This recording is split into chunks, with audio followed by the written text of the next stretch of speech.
These days, it's cool to call yourself an entrepreneur.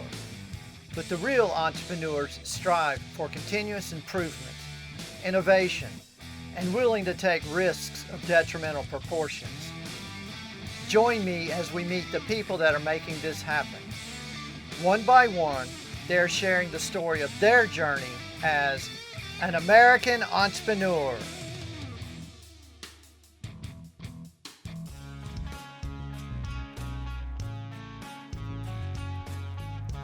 In this episode of An American Entrepreneur, we're going to visit a gentleman that took a passion that he's had since he was a child and opened a business.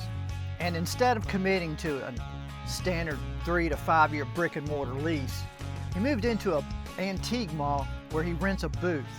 And as his business grew, he's increased the square footage in this antique mall that he rents. Also, he doesn't have to be there all the time like a regular store location. The people at the antique mall answers all questions and takes payments from his customers. So come on and join me. I think this episode will be very inspiring and informative.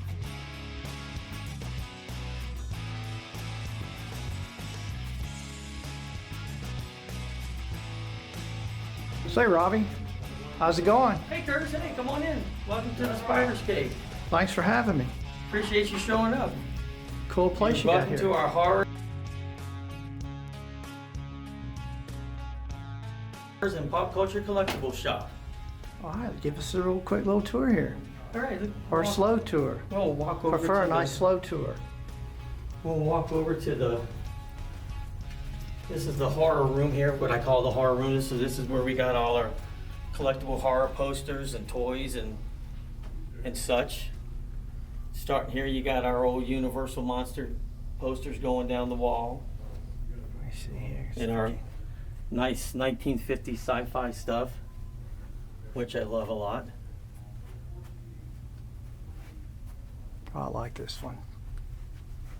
This is the Mummy poster. There's only, if we had the original one of these, there's only 3 of these in existence that are known to be in existence. The last one of these sold for over $900,000. This one, of course, is only $33.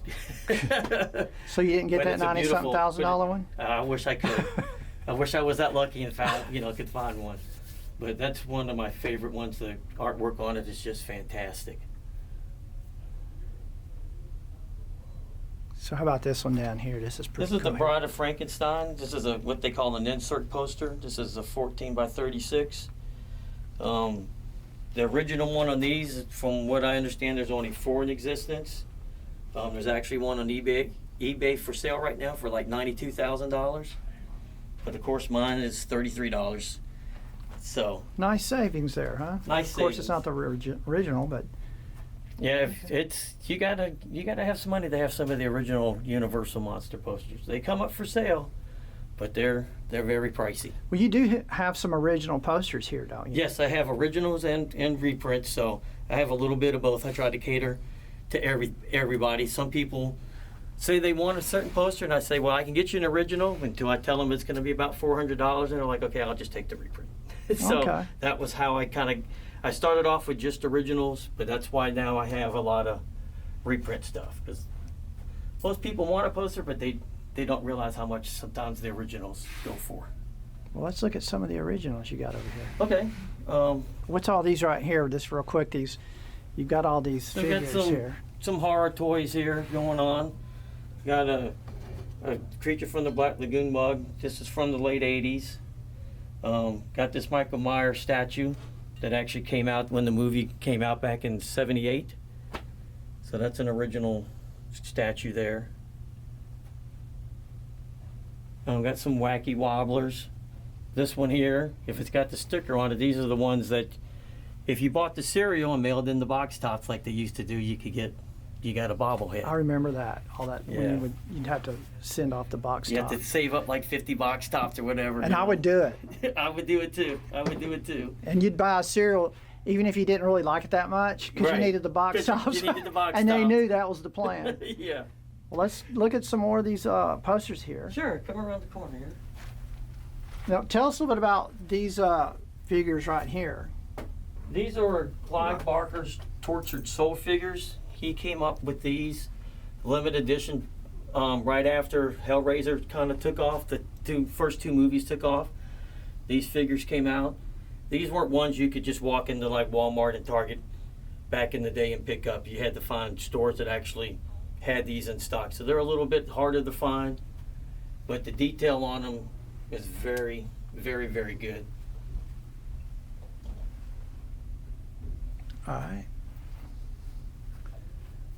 Here's our Leatherface figure. Came out with these a few years back. They're no longer in production, but I had a couple Creature from the Black Lagoons, and the only one I got left now is a Leatherface. Is that real blood? I'm kidding. We can't say if it's real blood or not. Okay. All right. This is an original Battle Royale poster from Germany. This was a very controversial movie when it came out. They banned it in the United States because it came out right about the time Columbine happened. Oh, okay. So it was a long time for this movie to make it to the United States. Got some original posters here. These are all 27 by 41 posters. So we got an original Hellraiser.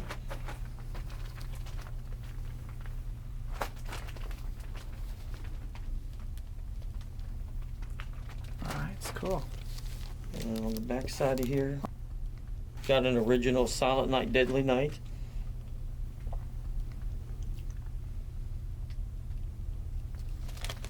And then here we got an original Nightmare on Elm Street 2 poster. And that's $280. This one's $280, yep.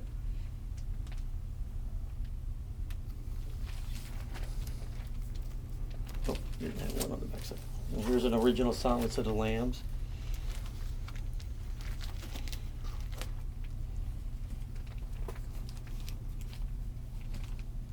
Okay.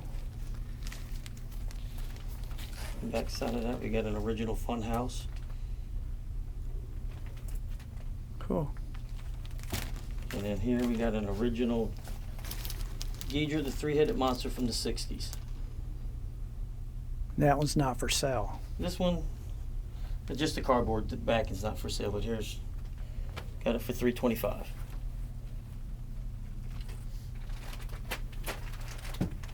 Okay.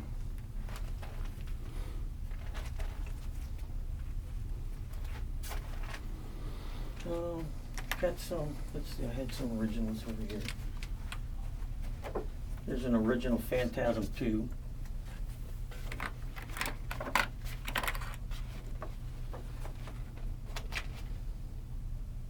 So that one's an original. How much is that one going for? That one's 80. That one's not an original. How would someone know an original from a reproduction? So if you're looking for original posters, and I know it's kind of hard to tell from on the newer ones because everything's 27 by 40, but usually on the original, the paper's a little bit thinner than on the repro posters. The repro posters are a little bit thicker paper. When you start getting into the older posters, about halfway through the 90s, they transitioned from 27 by 41 to 27 by 40. So if you find older posters and they're 27 by 41, then you're probably right there in the ballpark of finding an original poster. And some of those original posters, especially from the 60s and 50s, are on very, very thin paper. So sometimes it's harder to find those in mint shape. So if you can find them in really good shape, then you're doing really good. Okay. Mexican posters, I've got some of the best artwork on them. They're very detailed, Yeah. really elaborate artwork, but they're on very, very thin paper. Do you have any of those here? I have a couple here. Okay, we'll I have have a couple to here, we'll see show some you. of those. All right, so what do we have further up the way here? Got more. This is the Texas Chainsaw section, so this is all Texas Chainsaw Massacre posters in here. That's the French version of it. This is a very controversial film. This is an original Serbian film poster. I tried to watch this. I couldn't make it through. That's how vile this movie is. But some people are into it. I happen to get one part of a collection. So I have an original Serbian film poster. Here's kind of like a little bit of Nightmare on Elm Street and Scream posters. Here's an original Candyman from the 80s. What's that one going for? This one's going for 60. Here's an original Scream 2 poster. This one's going for 40. Got an Army of Darkness here. This is the video poster. This is one of the new things. The video posters from the 80s are starting to go up in value, so a lot of people are starting to collect the video posters. And some of them are real hard to find because Blockbuster had them hanging on their windows, or the video stores all had them hanging up. So to find them in really good shape is kind of rare. So that the value on those have just now started going up. Here's an original Evil Dead from Spain. This is one of the ones I was telling you about. This one's not quite as thin, but it's still pretty thin. But that one's an original from Spain. And on this one, I believe I got 45 on that one. Okay. Real quick before we pass this section here, tell us a little about this section here. So this is some of our toys.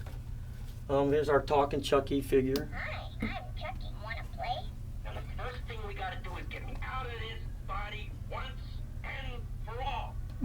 Such a cool toy. I love that one. This is what they call the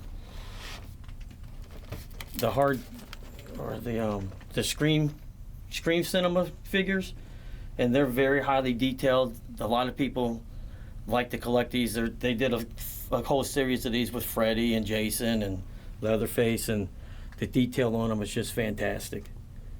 These are some of my Cinema Freak figures.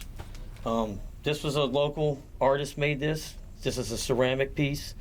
It's signed on the bottom by the artist, but he only made like 25 of each one. So he made like 4 different creatures, and Okay. I ended up getting one of those from him. Here's some cookie jars. I got a Bride and Frank cookie jars. Those are kind of cool looking. Yeah, I like that Frankenstein one. That looks really cool. The Frankenstein one is pretty neat.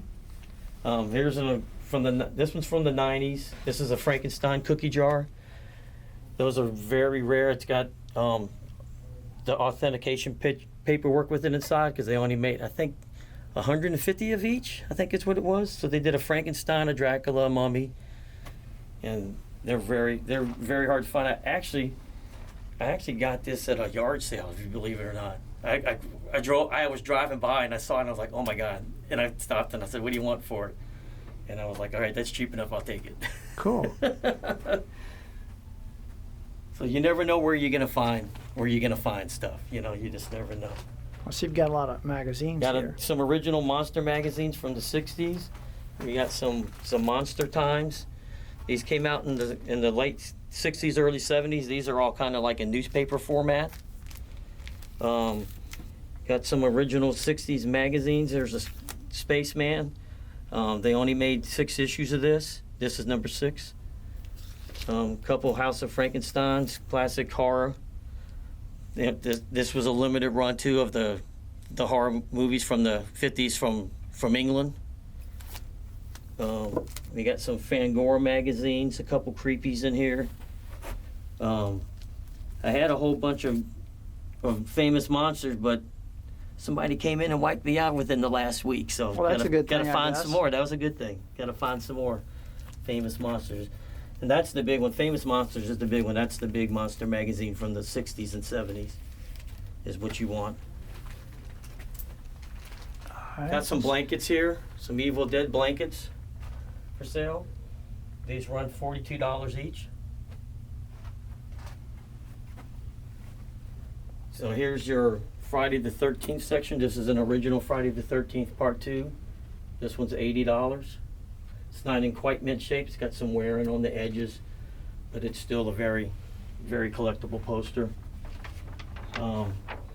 There's an original Jason Lives.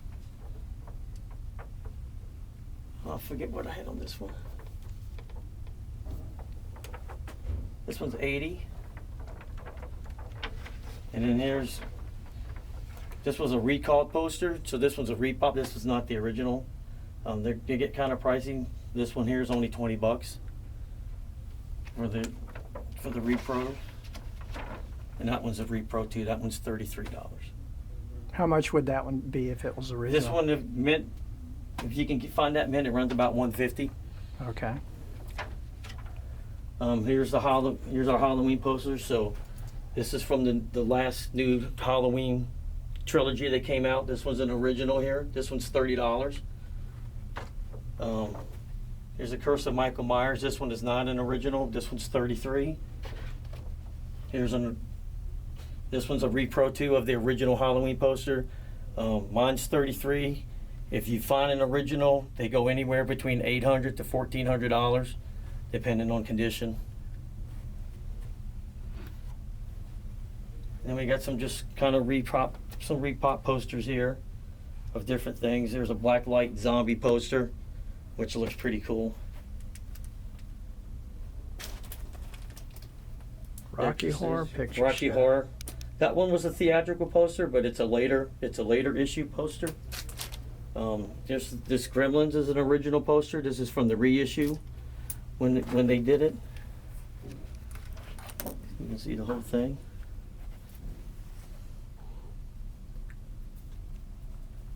That one runs $75. Okay. So what other section do you have? I know you said in different sections. This is the We got- horror movie now section. And If we can leave the horror room, you can go over to like what I call the pop culture room. Oh, It's yeah. more of your sci-fi movies, your Raiders of the Lost Ark, your Batmans, your superhero posters, all that kind of stuff. I got a room with that kind of stuff. all right, well let's head over there. Alrighty.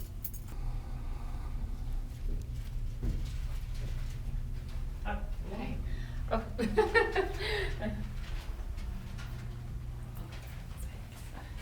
All right, let's check this Come on out. in. This is what I call the pop culture room. This is a little bit of mismatch of everything. This is what I call the music wall. So we've got different kinds of original music posters, some pop posters, a little bit of everything in here.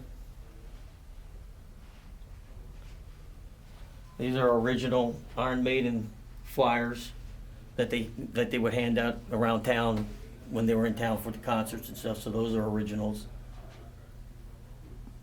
Here's got some Batman posters here. As you can see, Adam West and Burt Ward, the greatest Batman movie ever in TV series. They didn't like each other in real life. Am I correct? I think. No, they got along great. Okay. They got along real well. They worked together for years because they did the cartoon voices Okay. on the cartoon series in the 70s. All right, what's all in this case here? Here's our display case of miniature kind of stuff. So we got some Universal Monster figure houses, some couple Munsters figure Hawthorne homes. Here's some Munster figures. Got a original set of creature feature cards from the 80s. That's a full set with the stickers for $90. Here's an original Munsters wrapper from when they came out with the cards back in the 60s. Got some comic book covers that are silver. Got a Batman card. This is card number one in the one of the first sets of Batman cards they came out with after the TV series came out. Got a signed book in the back there by Clive Barker. I don't know if you can see it through the glass there. Yeah, I got it. That's one of Clive Barker's novels. Then we got us some wacky wobblers and a couple pops. And you kind of go into the comic book wall, so there's like your Marvel, DC comic book movies posters there. These are all pretty much original posters. Got a bunch of Disney stuff. As you can see, a few Disney posters. It's an original Toy Story, an original Incredibles poster. And these will only go up in value, I guess. Yeah. Right. Yeah, And well, right yeah. now, this is what, $25? This is $25 for that one, yeah. If you can get Toy Story 1 now goes for about $100 to $150. So that tells you how the value on those have gone up. This Breakfast Club poster, is that an original? This one's not an original, but it's on canvas. It's a 20 by 30 poster on canvas. And so the color, I just liked it because the colors really popped out on it. And some people don't have room to put the big 27 by 40s. They've asked me for some smaller ones. So every now and then I try to get some of the smaller ones. People have so much space in their collectibles room or their theater room or whatever. Oh, I see. This is kind of my affinity for the old cartoon stuff. I love Looney Tunes. I love Hanna-Barbera. Archies. I really grew up with these guys, so I got a soft spot for that kind of stuff. So these are the original productions, these haunted houses, or These are Castles. figure like haunted that they came out with in Halloween time. So this one's probably about 10 years old. This is the Munster House. It's probably about 10 years old. This is the Frankenstein castle. It comes with the Frankenstein figure. I don't have it. I got it in the box because I didn't want somebody to walk off with it. But these are probably about 8 years old. And this is A Nightmare Before Christmas. This is Jack's house. This one's probably about 6 or 7 years old. And then we got a couple original Iron Maiden stuff. The Donald Duck there is kind of neat. The lady that I got these from, she had 4 different ones, and they're all original paintings on wood. okay. And that's the last one I have. So this is an original Bob Massey. Now Bob Massey is really known for his concert posters from the 60s. He's got that kind of psychedelic kind of look going with him. But around 2000, a lot of the bands wanted him to redo his style in their newer posters. So this is a 2018 Fleetwood Mac concert poster, signed by Bob Massey. It got his signature on the bottom, and it comes with a COA from Bob Massey. He used to live here in Dallas. He's from Dallas. He lives in Canada now, but he's very, very well known music poster artist. Is he still doing it? He's still doing it now. Yes, he's still doing it now. I think Okay. he's in his 80s. Did we go back down this way? No, not yet. Okay, let's check this section out. This section here is kind of like the John Carpenter section of movie posters. Okay. Ghostbusters, that was a cool movie. Yeah, that's greatness. You got original, the first Mad Max movie.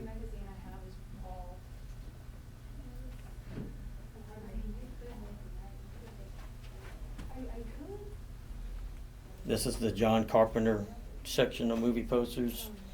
So I got a little bit of Escape from New York, The Thing, Big Trouble in Little China, Christine, and another Big Trouble in Little China. And he's going to be in town here coming up in a couple months, so come over here and pick you up one and get him to sign it. Oh, that'd be cool.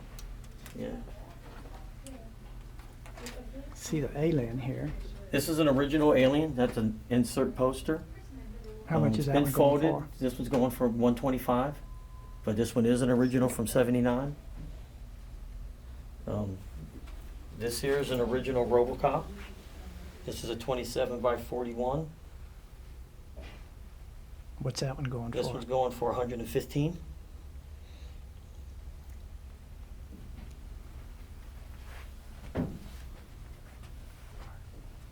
I mean, I guess I'll come back like this. Yeah, that's a Tremors poster. That one is not an original. It's 33. The original one on that one runs about $75, $80. Planet of the Apes there. That's from '69. This one's not an original. It's 33. That original one there runs between 13 to 2,000 for an original on that Darn. one. This is kind of an interesting Pirates of the Caribbean poster. This is an original, and as you can see on the side, it's got the color bars. So this is what they call a proof poster. This is what they give them to make sure they like the color scheme to the poster and everything. This is what you get before you start actually mass producing this poster for the movie theaters. So this is kind of a rare poster. What's that one going for? That one's just 45 on that one. That's an original Titanic poster. That's when it was re-released in the theaters in 3D. That one's going for for 25. Tombstone. I really liked that movie when it came out. Yeah, that's one of our favorite modern Western movies, yes. Is this a That's a original? repro. That one's Repro. 33, yeah. Got your Tarantino section And here. this is actually this is the black exploitation movie posters from the 70s. Okay. So yeah, I know a lot of people think that too when they see Pam Grier. They're like, oh, Yeah. she was in Tarantino's Jackie Brown. Jackie Brown, not Foxy Yeah. Brown. But Okay. not Foxy Brown. This is probably the movie that made her, her name really made her that movie there. But we got a whole lot of different black exploitations in here. So you got, there's a Superfly.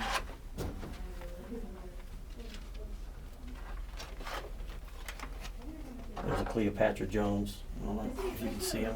I can see it. Everybody's seen Shaft, I think. There's your Dolomite, the movie that Eddie Murphy kind of made him famous here lately. Okay. That's one of his.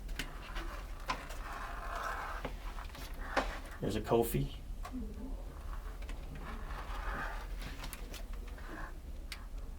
Wheelie Dynamite.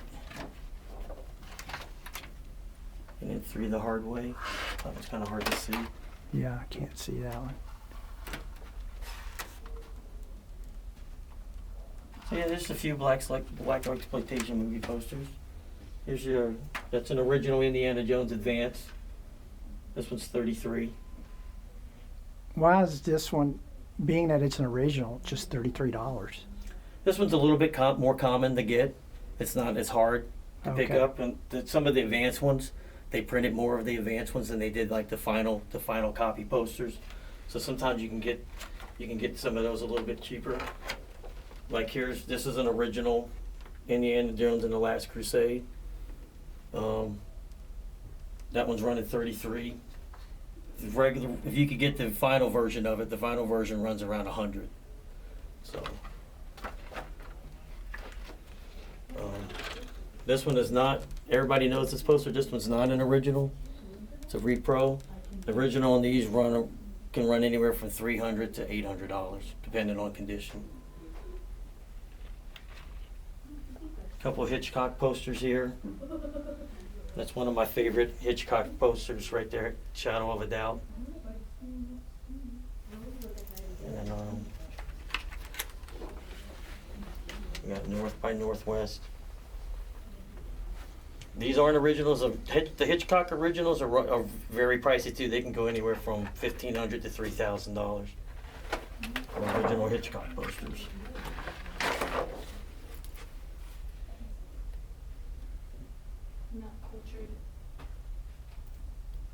Cool posters.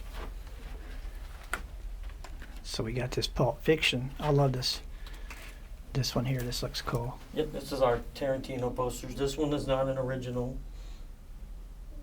This original here, because he originally put Lucky Strike cigarettes on here, which Tarantino didn't have the trademark for. So if you can get one with the Lucky Strikes, that's probably about a $3,000 poster, if you can find it. That's an original Death Proof poster. That one's from Spain. That one runs about 65. You have Reservoir Dogs? I do Anywhere? not have original Reservoir Dogs right now. That one's sort of Inglourious Bastards. This one runs 55. That's an original? That one's an original. I had a Reservoir Dogs. That one sold for $150. And this is the kind of like the Star Wars, our Star Wars section here. Where's the Mexican posters you said that I got some were Mexican very, posters here, very, right behind you. the colors and all that, how So you can they kind of mix see their how colors up. their artwork is very elaborate. Yes, it is.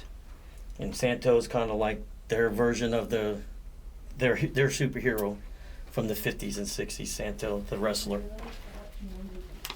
I got that one. It's just great artwork. I just love that. I liked why they mix the colors. Yeah, it's a Mexican movie posters are just, they just really go all out. That's an original Cantinflas poster. He from what I'm told, I've never seen him, but he's like, I guess, their version of Bob Hope, Oh, okay. in Mexico. It's kind of the way it was kind of put to me. But if you can feel this paper is very, very thin on these posters. They're really, really thin. Well, those are pretty good shape. They look like Yeah, in they're in condition. very good shape. So introduce yourself and tell us a little bit about this cool business you started here, Robbie. I think my name's Robbie Harler. I started this cool business, as you said, called The Spider's Cave. I sell movie memorabilia, specializing in kind of horror movies, mostly from the 30s and 40s, and then back to the 80s. The 80s is kind of like the feature of when horror really kind of took off for the modern age. So I kind of feature on that stuff, and I do a little bit of more of the comedies, your action movies, and all that kind of stuff from the 80s and 90s. So a little bit of everything, but mostly horror related items. Okay, when did you start this business? I've been in this location for 4 years. I was selling on eBay here and there, and I thought I wanted to try kind of the brick and mortar setup. I came here to the North Dallas Antique Mall. It made it a little more affordable to try to see if this was something that would even take off. I know it was selling okay on eBay and it sells fine there, but you never know if a brick and mortar store is going to make it or not. It's a lot of trial and error to see how that's working. And so that's why I picked here, because you can start small, and then if it gets bigger, I can get bigger and bigger and bigger. So that's kind of how I started in here.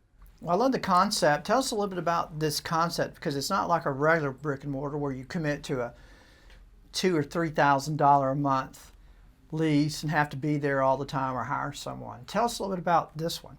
Right. So this is the North Dallas Antique Mall. It's set up like a regular mall where you got your little shops all the way through, so that's why it's called a mall. Really, in here it's booths, and you pay for the size of the booth you want, so the bigger the booth, a little bit more the rent is. And it just makes it a little more affordable that way. That way you can try. So I had a small booth to begin with. That was like $100 a month. And then I just kind of expanded as the customer base grew. I expanded and tried to get more product in here. Well, how does it work as far as you don't have to be here ever, really, do you? You don't have to be here, but I choose to be here. I like the customer interaction. I like talking to people about the hobby. There's nothing like talking to people that like the same things that you like, so that I enjoy that part of it. I enjoy meeting everybody that comes in here to my area. The one thing about being here is you're right, you don't have to be here all the time. You pay a little bit of a percentage of what you sell back to the mall, and that kind of pays for them to manage and take care of the taxes and all that kind of stuff, which you might have to do if I had my own physical store. I'd probably have to hire somebody to help with that, but just makes it just makes it affordable. Well, have you always been into this hobby? When did you discover this hobby? So I started watching monster movies when I was probably about 5 or 6. I grew up in New Orleans, and every Sunday they showed monster and sci-fi movies from like 9 to noon. So from basically 9 to noon every Sunday I was watching either Dracula, Wolfman. They would show that kind of stuff in the morning, along with your 50s sci-fi stuff. And then the 10:30 movie, it'd be more like Godzilla, that kind of stuff. So I grew up on that kind of stuff. I like monster movies, so monster movies is my affinity. That's what I love more than anything else. So I like monsters. I like the creatures more than just like the 80s stabbing. Let's go around and just stab everybody to death. But I like monster movies. Monster movies is my thing. As you can see here, Right. This is really I like cool. the monster movies.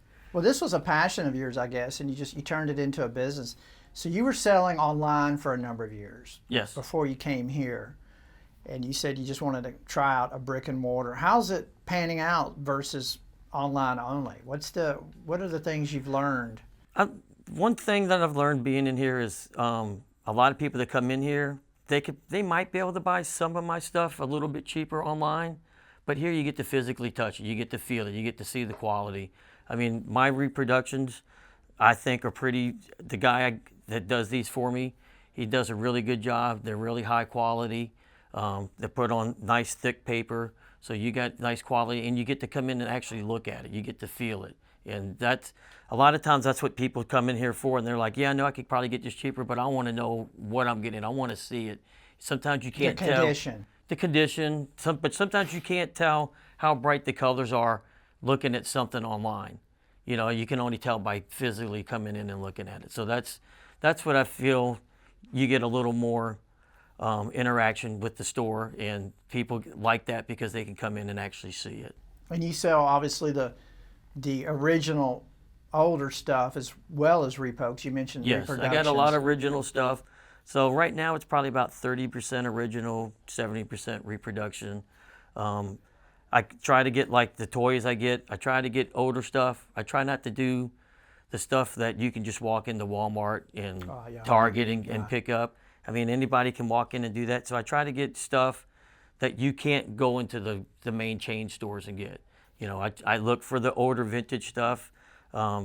Universal Monsters really took off in the 60s when they gave the rights to TV to rerun the movies. So a lot of toys came out in the 60s. So I try to find as many of that kind of toys like that from the 60s and stuff.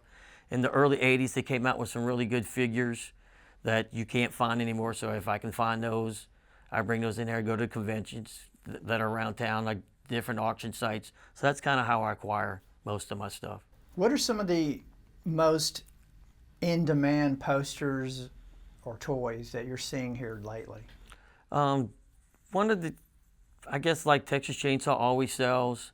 I got a Stab poster that sells well. They put the Stab poster in Scream 2 to promote the movie that they were making out of the book in that movie, but they didn't actually use it as a movie poster, but they came out with them, right? People were saying, "Oh God, I want that poster, I want that poster," and they came out with that poster right away. So there's some originals of those. Those are very, very hard to find. I've only ever seen one from the 80s, but that one's a high seller. If you get out of the horror stuff, Batman, Adam West, anything just about from the 60s TV series is pretty collectible. I think people grew up with that and just fell in love with the that goofiness. pop art looking. Yeah, that pop art, the goofiness of it, and I think people that watch it today, even though they're going, "That's goofy," you can't stop yourself from watching it. Right. Oh, it's you just get beautiful, caught I up think. in it. Yeah. What's your demographic for the people that buy from you? I guess it's these people that have home theaters, or tell us a little bit about A little bit of that. the demographic. A lot of the kids in the 20s and 30s, they have horror rooms. I mean, their living room might be all horror related stuff, the toys, the posters. That's kind of like the new thing now is your house is the theme. You know, I mean, there are a few people that come in here that have movie theater rooms, but the majority of the people I get are people that actually have, a designated room. That might be their living room. It may not just be a theater room, and that might be their room. They'll have toys all along the wall, posters. I mean, just everything. Just people really love buying the movie collectible stuff. Well, as far as buying online, also, I guess you still have an online presence, right? My son's helping me create a website. I'm this close to getting it ready to go.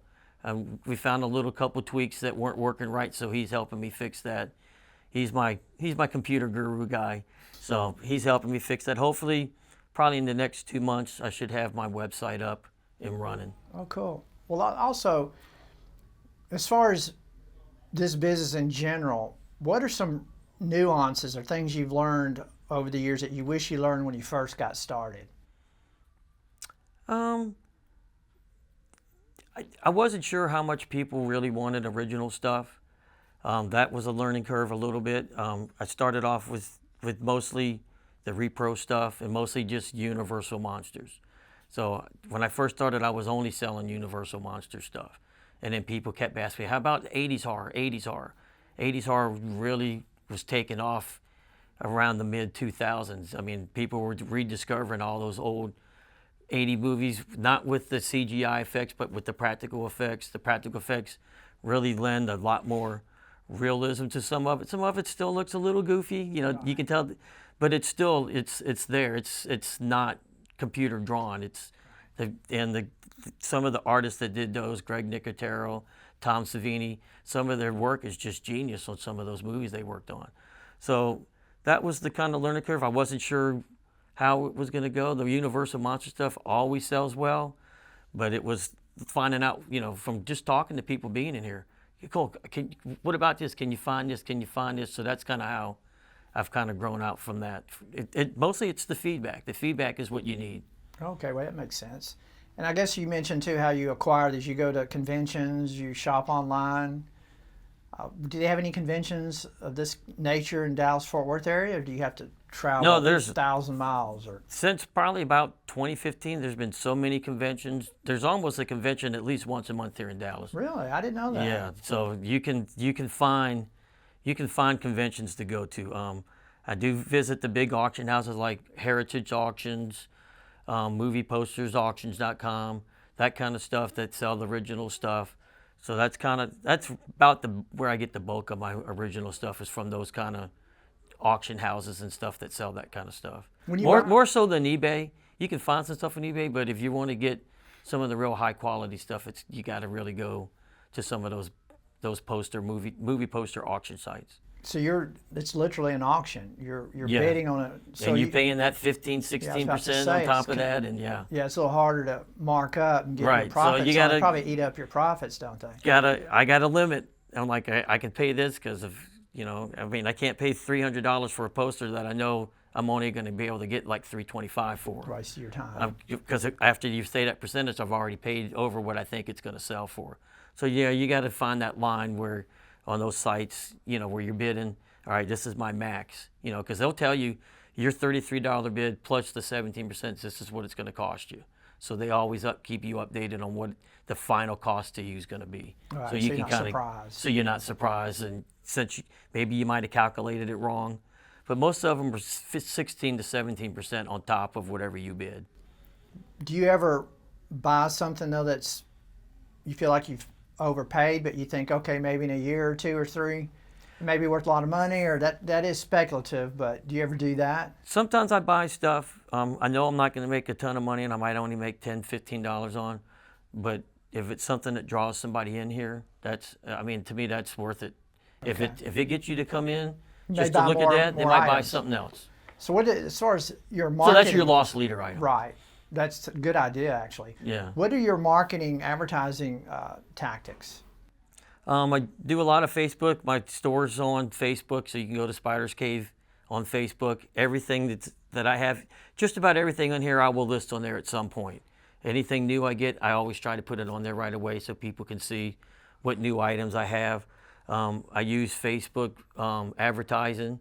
That works out pretty good. It reaches a lot of folks, and they keep you abreast of how many folks you're reaching per day for whatever you want to pay for that week, and it runs for a week. And I've used Marketplace a little bit here and there. I mean, Facebook, there's so many people on Facebook and Instagram. That's really where I've done the bulk of my advertising for this kind of, because most of your collectors are on those sites, especially Instagram and Facebook. There's all kinds of Universal Monster pages and stuff. So that's a good place to go. Well, as far as competition goes, what kind of competition do you have here in the Dallas-Fort Worth area? There's a couple stores. There's one in Allen. There's one in Colleyville. I think it's Colleyville. And all three of us, we have horror stuff, but we kind of specialize a little bit different. So all three of us got different stuff. Those are the ones that I know of that are doing really well. And like I said, we all got something a little bit different to offer. So they're all worth visiting. Well, are they also in a mall like this, the Concept, or do they I think I'm the only one that's in an antique mall. The one in the Allen, I think they're in a brick and mortar store. They're in a shopping center. Same thing with the one in Colleyville. They're in a little shopping center. That one's a little more unique, the one in Colleyville, because they got an antique store next door to them. They got a record store next door. So it's like a little collectible shopping center right there. So that one's a little more unique. Now I like that one because you got 4 or 5 stores you can go visit in there. They got a video game store. that sells new and vintage games. That's a pretty cool Good little mix. Yeah, that's a pretty good mix of stuff to go to. Smart over there. landlord. Yeah, smart landlord. Oh yeah, that's what you want to do. Yeah, That's for sure. yeah. Well, what are some of the plans you have in 3 to 5 years from now for this business? I'm hoping. I mean, I don't know if I'm gonna go and get my own store, but I'm hoping probably within the next 2 years. I kind of like staying here. It's a good central location. It's not real downtown Dallas. It's easy access from 635. That was one thing I liked. It's very easy to get into and get out of. Not a lot of traffic around here. Right, it's not a ton of traffic. It's easy to get in and out. I'm hoping at one point this whole upstairs area here will be all Spider's Cave. Okay. So that way it'll be a complete store for me up here. Okay. So That's kind of my goal. You got a booth downstairs, Yes. and then you've got upstairs. How many square feet in total, roughly, do you have right now? I think 650, 700. Okay, so the booth you're at downstairs, is that the original booth you were in? No, Okay. I was that's- upstairs and it was in the corner, very small. Okay. And then downstairs, just kind of a leader as well to get people to come up here. A little bit. The one downstairs, I don't carry as much movie stuff. kinda I carry. small, right, It's yeah. a little bit smaller, but I carry a little more collectible kind of stuff. That I might have some football and baseball cards down there, some comic books, just more antique kind of stuff that I like too. So that's a little extra interest that I like, and that one's just. I guess that's the miscellaneous booth, Right. as we'll put it. Well, what advice would you give someone that wanted to do this, open up a store like this? Follow what you like to do. Some of these antique malls you go to, you got a booth that's just got a bunch of stuff in it. There's not really a theme. If you want, to me, it seems like A niche. for the people that are more successful, like they have all true antiques. They have all vintage clothing. They're selling all toys. They're selling your glass and dishware from the 40s and 50s. They specialize in that. And it seems like those booths that specialize in something, they seem to do a lot well than the ones that just have a mishmash of all kinds of different stuff. That's been my experience being in one of these malls. If someone wanted to get into the hobby, what are a few goal posters they could start out with that would be, I don't know, They're not gonna $300 break to the bank? $500? Yes.